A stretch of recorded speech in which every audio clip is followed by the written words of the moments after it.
or up there in British Columbia. You know, it's a shame that they even have a name called British Columbia, named after Britain and Columbus. What a disgrace! So here we are supposedly enlightened. And my question is, what is the degree of genetically modified foods and organisms? 80% of our corn, our cotton, and our soy in this occupied land, Abya Turtle Island, is genetically modified. And when you talk about genetically modified, it means extermination, annihilation.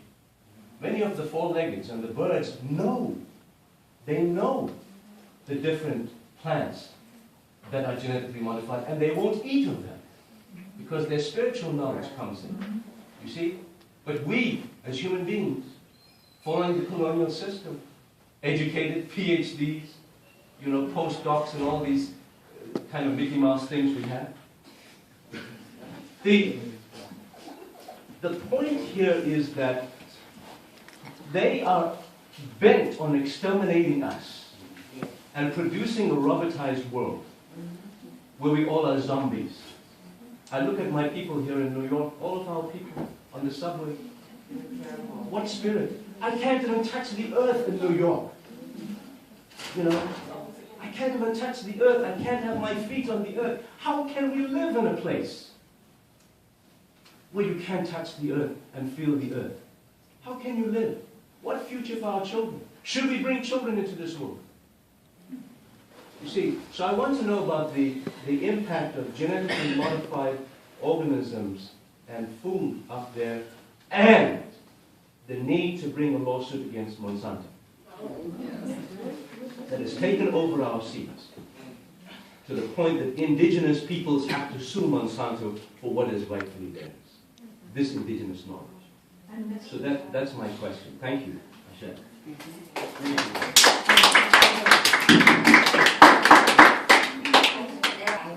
I want to thank you for saying the word Monsanto. Because a lot of times I go to a lot of these events, and I notice people who say transnational, nobody calls them the name. You know, like yesterday we were with Adam from Tanzania, and he happened to pick up a magazine, the National Geographic magazine, and there was an ad for Tanzanite. We had never heard of it. That comes from Tanzania. And it's a stone that's a gemstone like diamond. So we need to, and it was told us what the name of the company was. I think we have to research these companies. We need to throw their names around, not to say transnational. I mean, you got to identify who you're dealing with. You just say transnational. It's like we're protecting them when we do that. Yeah, we need to protest right in front of their house. One second.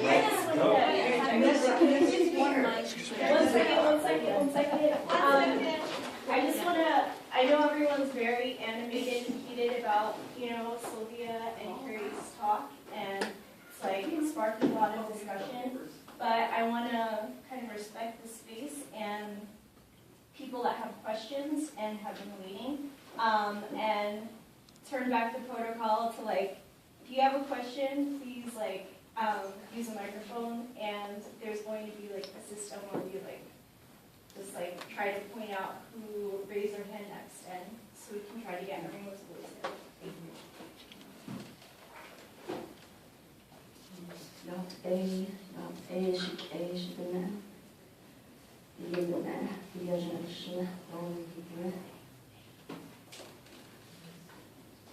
We're all a precious child of Creator. All my relatives, our body is earth. We have 60% or more, some 60 or more percent water.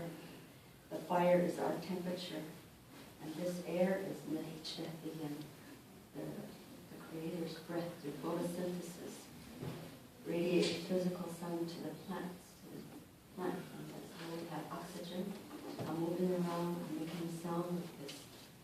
So this, the sacredness of life, the original conflict between the invader and the indigenous all over the world has to do with stewardship and ownership. That's the original conflict that you're talking about historically all over the world. So I want to say thank you for all the information that you gave to us. I've been to 3 different provinces in Cree country in Canada, most recently to Little Pine in Saskatchewan. And all night on brown dance. Oh, yeah, the brown dance buffet, they rock. Yes, so from the lens of unifying principles, what is the co-creative solution? Meaning with creator, with self, and with others, the power within to have power with, how that eliminates power over. So that gives us all indigenous people, it gives us, we're authentic, right? We're authentic people. And then we have authority to deal with tyranny.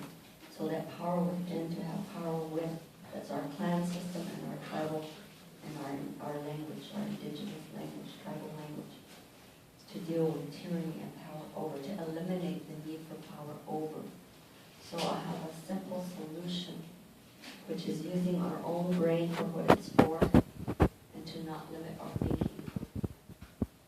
Wanted to ask you that if you had heard of the International Indigenous Sovereign Law that is compiled. It's a lifetime of work to compile this by Rudy L. James from Alaska.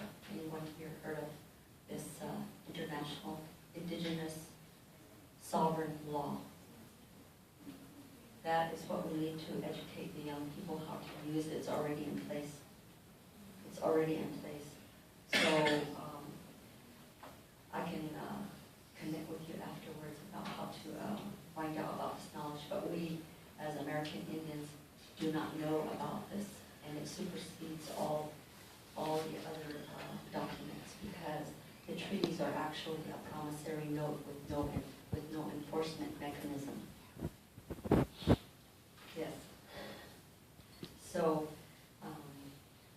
we need to be practical and find the co-creative solution, which means that our young people can be educated in those interests, educated in the laws that already exist, in which you can do the things of making people accountable, because they're the ones that wrote those laws in exchange for this land and resources. So I just want to, and so that was my question, was do they know about the indigenous?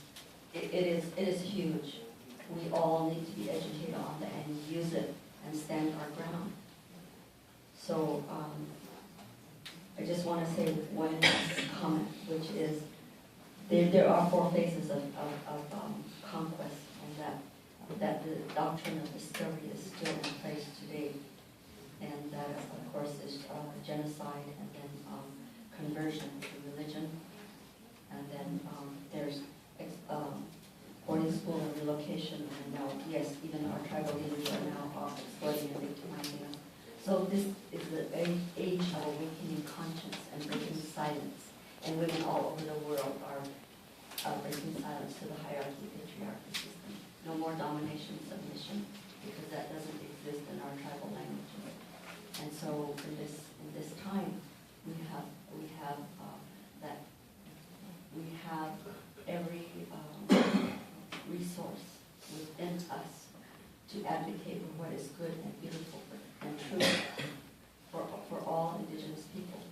So why is it that one race of people went all over the world and genocide the indigenous, and then exploited the land and resources, and then enslaved the people in that bondage and slavery? They did this with, I'm going to call it what it is, because I'm a diagnostician and practitioner. That means you have to make that out of balance, and the root cause that keeps it out of balance. So they call it, it's a parasite system. So after they kill all the people and steal all the resources, and then design a parasite system and say, you own it. It's an inverse system. That is what I'm doing right now at this moment by telling you that. So that when your brain undoes that, you are dismantling the thinking system that caused so much destruction and so much destruction and suffering to our people. So we're the host. We're earth, water, fire, and air. We don't own it, but we steward our body as well as we steward the earth, water, fire, and air for centuries and centuries and centuries. So we have the power